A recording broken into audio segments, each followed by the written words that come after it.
Hello, and welcome to the first ScapeCrate aquascaping tutorial. My name is Cody McInnes, and today I'll be demonstrating the process of tearing down and replanting a freshwater tropical aquarium. In order to do this, today we'll be working with my 20-gallon long aquarium, which I set up just about a year ago. Since then I've learned a fair amount about the hobby, and so I kind of want to clean up all the plants and hardscape and make it a bit more pleasing on the eye. As you'll see shortly, it's in a bit of disarray, and I've been meaning to work on this for a while, but this provided the perfect opportunity for a learning lesson for you, as well as an exciting evening for me. Hopefully at this point you're asking yourself what this exciting evening entails, and I'm glad you asked. Let's dive in and find out together.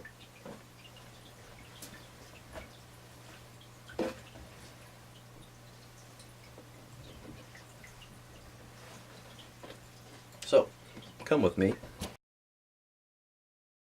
As you can see, it's longer, like I pointed out earlier. It's about 33 or 34 inches long. Inside you got a few things going on. This hardscape here, these are 3 rocks I purchased for the scape, and right away you can kind of see that plant right there is uprooted. It's just floating there. It's not the most visually appealing.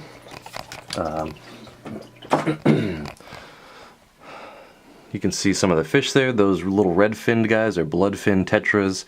And down below, we have a school of Corydoras catfish, or cory cats. They're a bit shy with all the activity, so they're hiding, but they're in there.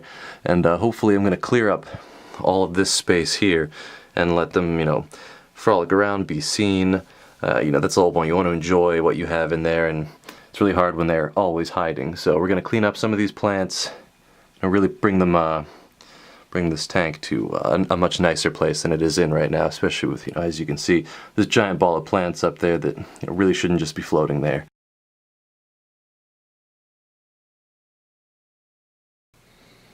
Today we'll be working with a few different materials, as you can see here. Any good aquascaper should have their tools. I only have a few of them currently because I lent some out, but I'm going to be using those tweezers to great effect today, and the scissors maybe to trim away some less than savory bits of plants. More importantly than that, though, is the ADA Aquasoil Amazonia. It's a very nutrient-rich but high in ammonia soil, so unfortunately that means that with the high ammonia levels I'll have to move my fish to a safer, less toxic environment until at least the filter is able to take care of it.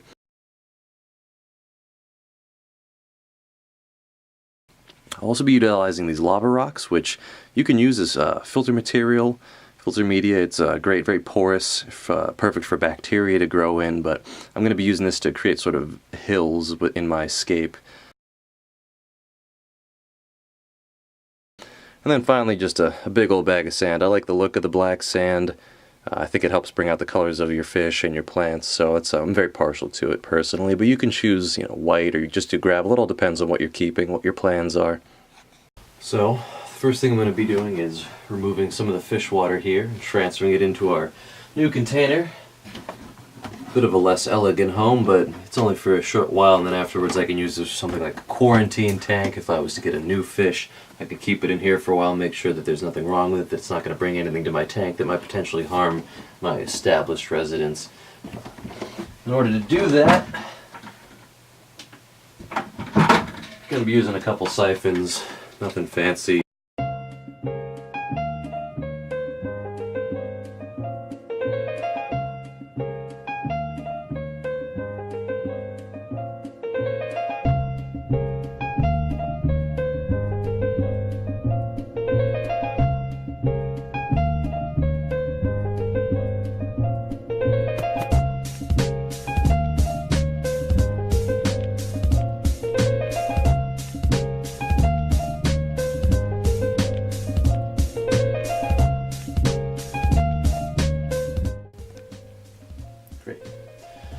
So continuing on, we're going to start separating out the good plants from the bad plants and getting rid of them accordingly. What then I'm going to do is, I have a bucket here with a weak bleach solution, just bleach and water.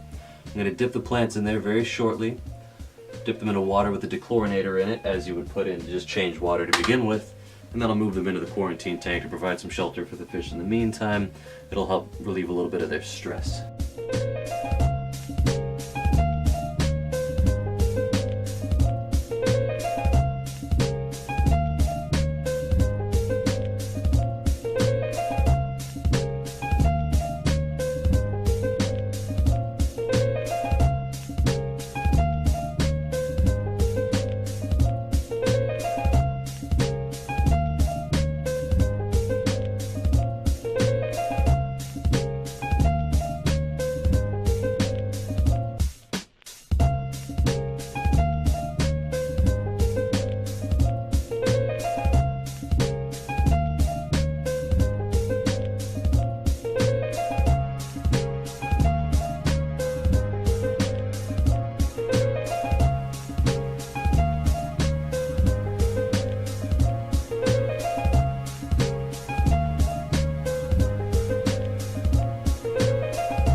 plants are taking off. This is an Amazon sword. It's gonna get like 3 feet, but for now it's still small, so I'm enjoying having it in my tank.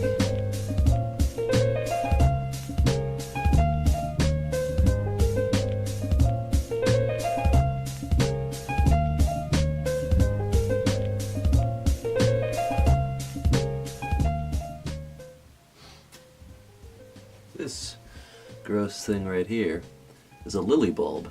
I think it's currently in hibernation because it put out a bunch of lily pads this winter, but I'm going to try to see if we can get it to blossom again in the new tank.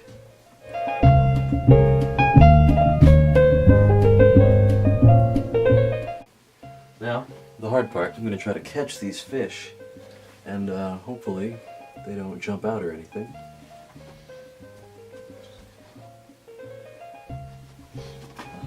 Gotta have the right tool for the job. 2 hours later. There we have it. All the fish in their new temporary home, getting to learn everything about this plastic storage bin that they possibly can. Now back to the good part. So, as I discussed earlier, what we're going to want to do here is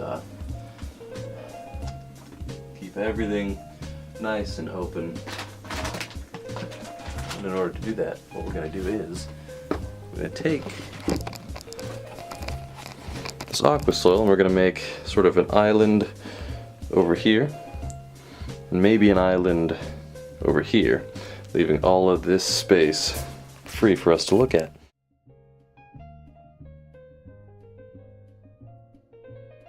Here I am demonstrating one of the fundamental techniques for aquascaping, perspective. By banking the aqua soil up into the back of the tank, I give the viewer the illusion of a longer landscape. This, coupled with the plants later on, will amount to an aesthetically pleasing and cleaner aquascape.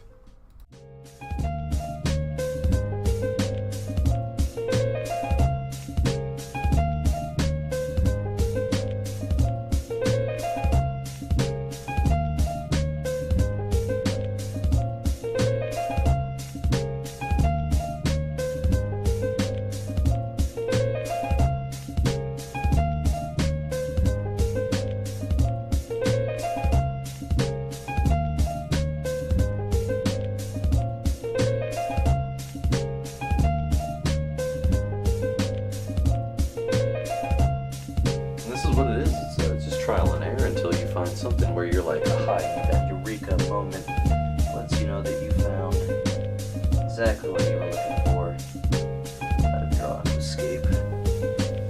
That's fine. So that you know what? I think I like that. I think I like that right there. That sort of goes along with the principle I want, which is all the stuff in the very back, and then leaving this front space all nice and free for us.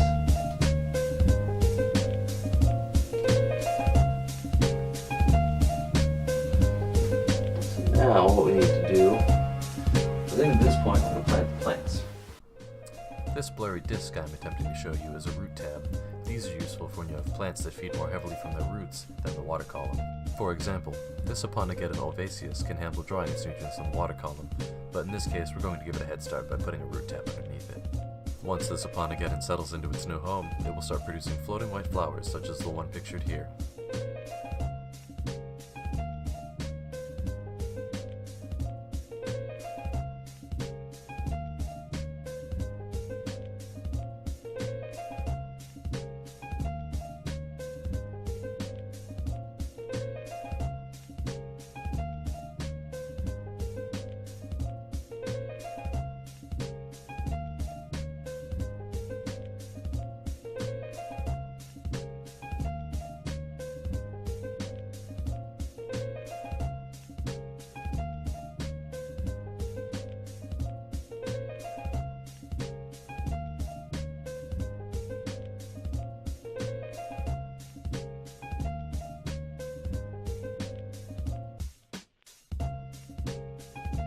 Now that the Aponogeton is comfortably planted, we'll be moving on to the water sprite, or Ceratopterus thalectroides. What was once a floating mess of plants can now be planted individually to fill out the back left corner of my tank.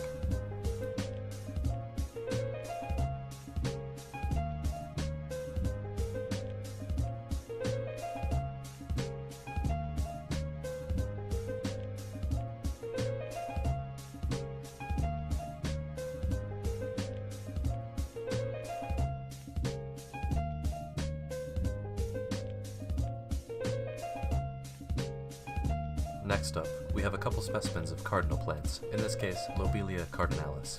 This small plant draws its name from the lobe-like shape of its leaves.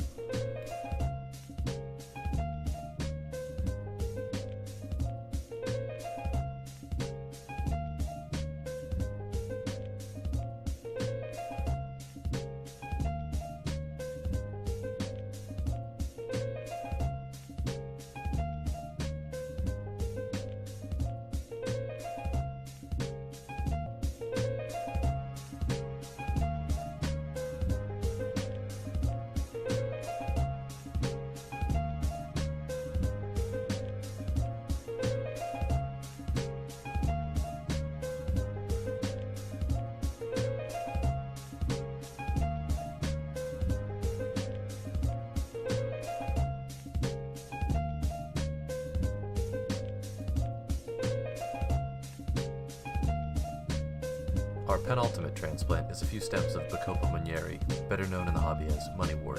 Moneywort is a tall stem plant that looks almost laminated when underwater.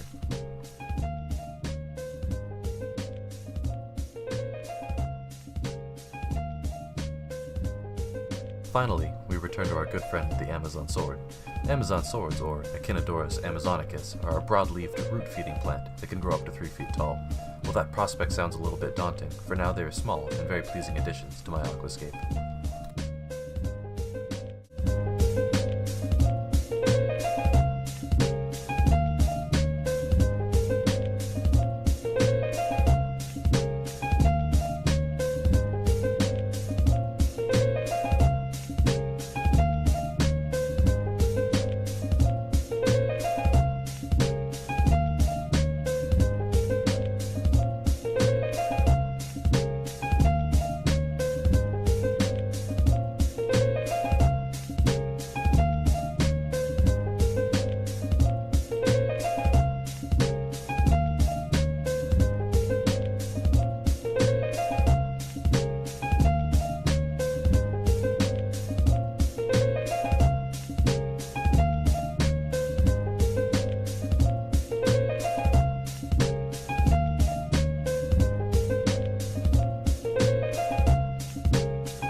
Here we are.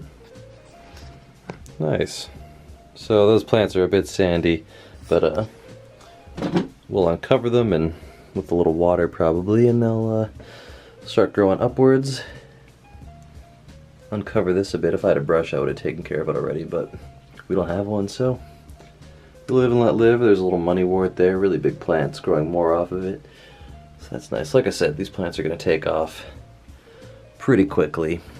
But now look, what was a cluttered mess now has this big open window for these guys to eventually swim around in to their heart's content.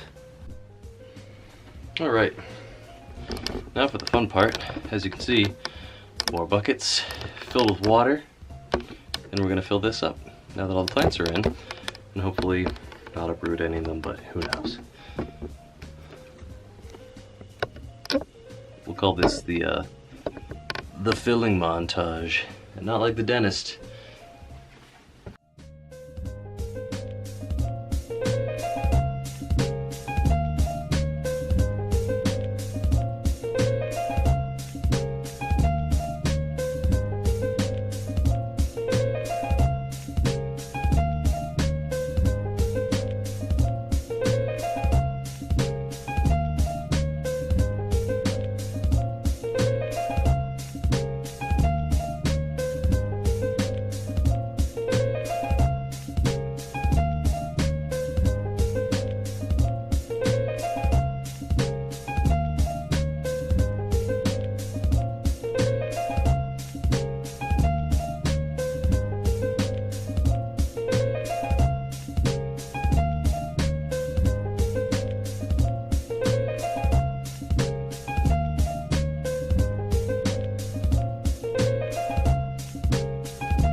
So it's looking a little rough at the bottom where the tube got away from me, so you can see some of the aqua soil through the sand. But I think we look pretty good right now. It'll look even nicer when this all grows in, which will take a few weeks, but we've got that kind of time. It's got that new tank smell, which is no smell.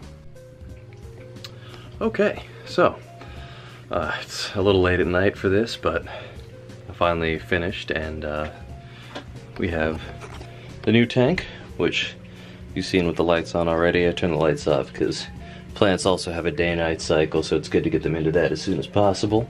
But it looks nice, it's not cluttered. Look at all this swimming space that I'll soon be able to watch my fish in. It's gonna be fantastic.